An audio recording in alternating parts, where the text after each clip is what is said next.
Hello friends, आज हम देखेंगे कि सर्वनाम क्या है। सर्वनाम का प्रयोग वाक्य शुद्धि में तो होता ही है, लेकिन यूपीएसआई तथा अन्य एग्जाम में भी सर्वनाम से डायरेक्ट भी क्वेश्चन आते हैं। तो चलिए शुरू करते हैं। सर्वनाम संज्ञा के स्थान पर प्रयुक्त होने वाले शब्द को सर्वनाम कहते हैं। ये संज्ञा पुनरुक्ति को दूर करने के लिए प्रयोग किए जाते हैं। पुनरुक्ति का मतलब होता है कि संज्ञा की कमी को दूर कर देते हैं। जहाँ संज्ञा नहीं होती, अगर हम वहाँ पर सर्वनाम शब्दों का प्रयोग करते हैं तो हमें संज्ञा की कमी महसूस नहीं होती और वाक्य जो का तो चलता रहता है। कुछ सर्वनाम है जैसे मैं, हम, तुम, वह, यह, आप, कौन, कोई, जो, ये सभी सर्वनाम शब्द हैं। सर्वनाम के भेद। सर्वनाम के प्रमुख 6 भेद हैं। नंबर 1 पर पुरुषवाचक सर्वनाम, इसके 3 भेद हैं। उत्तम, जिसमें मैं और हम आते हैं। मध्यम, तू, वे, तुम, अन्य, वह, वे, ये सभी सर्वनाम ही होते हैं। नंबर 2 पर आता है निश्चयवाचक सर्वनाम। ऐसे सर्वनाम जिनका प्रयोग निश्चित शब्दों के लिए किया जाता है, जैसे यह, वह। फिर नंबर 3 पर आता है अनिश्चयवाचक, कोई या कुछ। नंबर 4 पर प्रश्नवाचक, जो, क्या, क्यों, कब, कहाँ, कैसे। इसके बाद आता है संबंधवाचक, जो, सो। नंबर 6 पर आता है निजवाचक, जैसे आप, स्वयं, खुद। ये सभी सर्वनाम के भेद हैं। अब नंबर 1 पर देखते हैं हम पुरुषवाचक सर्वनाम। जिस सर्वनाम का प्रयोग वक्ता या लेखक स्वयं अपने लिए अथवा श्रोता या पाठक के लिए अथवा किसी अन्य के लिए किया जाता है, वह पुरुषवाचक सर्वनाम होता है। जैसे मैं, हम, तुम, आप, वे, वह, ये सभी पुरुषवाचक सर्वनाम होते हैं, क्योंकि इन शब्दों का प्रयोग कर्ता अपने लिए स्वयं करता है। इसके बाद नंबर 2 पर आता है निश्चयवाचक सर्वनाम। जैसे जो सर्वनाम किसी व्यक्ति, वस्तु आदि की ओर निश्चयपूर्वक संकेत करे, जैसे यह, वह। इसे हम 2 वाक्यों के समझ सकते हैं। जैसे वह पढ़ रहा है, तो यह किसी निश्चित आदमी की ओर ही संकेत कर रहा है। यह टीवी देख रहा है, यह भी निश्चित आदमी की ओर ही संकेत करता है। इसके बाद आता है अनिश्चित निश्चयवाचक सर्वनाम। जिस सर्वनाम शब्द के द्वारा किसी अनिश्चित व्यक्ति अथवा वस्तु का बोध न हो, जैसे कोई या कुछ। यहाँ पर यह नहीं पता चलता कि निश्चित चीज़ है क्या। जैसे कोई आ रहा है, इस वाक्य से यह तो पता चलता है कि कोई आ रहा है, लेकिन निश्चित पता नहीं चलता कि कौन आ रहा है। किसी का फ़ोन आ रहा है, यहाँ पर भी पता चलता है कि फ़ोन तो आ रहा है, लेकिन निश्चित रूप से नहीं कह सकते कि किसका फ़ोन आ रहा है। वहाँ कोई है, यह भी अनिश्चय वाचक सर्वनाम का ही भाग है। इसके बाद आता है संबंधवाचक सर्वनाम।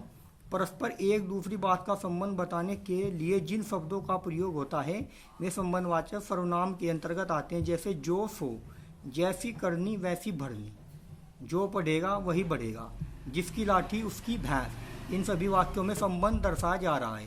जैसे पहले वाक्य में हम जैसा कर्म करेंगे हमें वैसा ही फल मिलेगा। दूसरे वाक्य का मतलब होगा जो पढ़ेगा वही आगे बढ़ेगा। तीसरे वाक्य में बताया गया है कि जिसकी लाठी उसकी भैंस, यानी कि जिसके पास लाठी होगी उसी की भैंस होगी। यहाँ शक्ति के बारे में, यहाँ शक्ति का प्रदर्शन किया गया है। इसके बाद आता है प्रश्नवाचक सर्वनाम।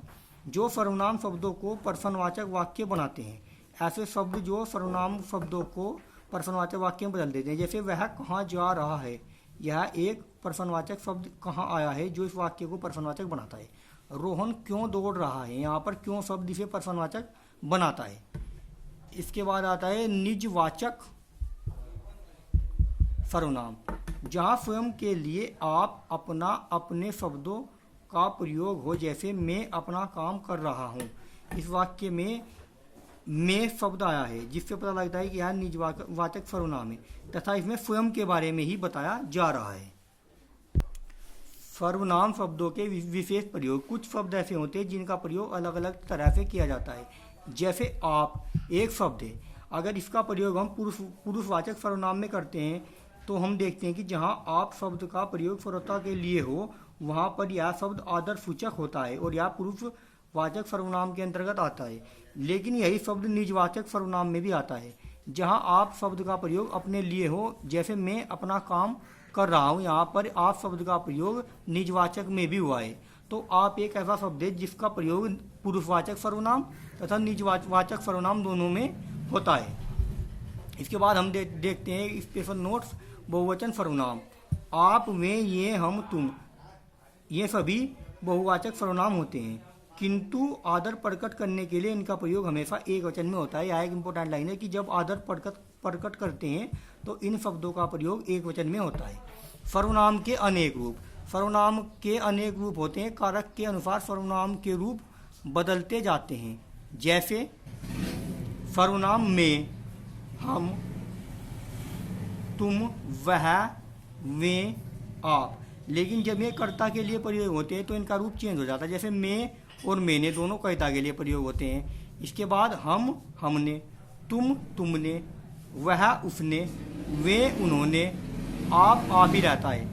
कर्म में जब इनका प्रयोग होता है तो मुझको, मुझे, हम, हमें, तुमको, उसको, उसे, उनको, उन्हें, अपने को। करण में इनका प्रयोग मुझसे, हमसे, तुमसे, उससे, उनसे, अपने से। संप्रदान में मुझको, मुझे, मेरे लिए, हमको, हमें, हमारे लिए, तुमको, तुम्हें, उसको, उसे, उसके लिए, उनको, उन्हें, उनके लिए और अपने लिए, इन शब्दों का प्रयोग होता है। अपादान में मुझसे, हमसे, तुमसे, उससे, उनसे, अपने से।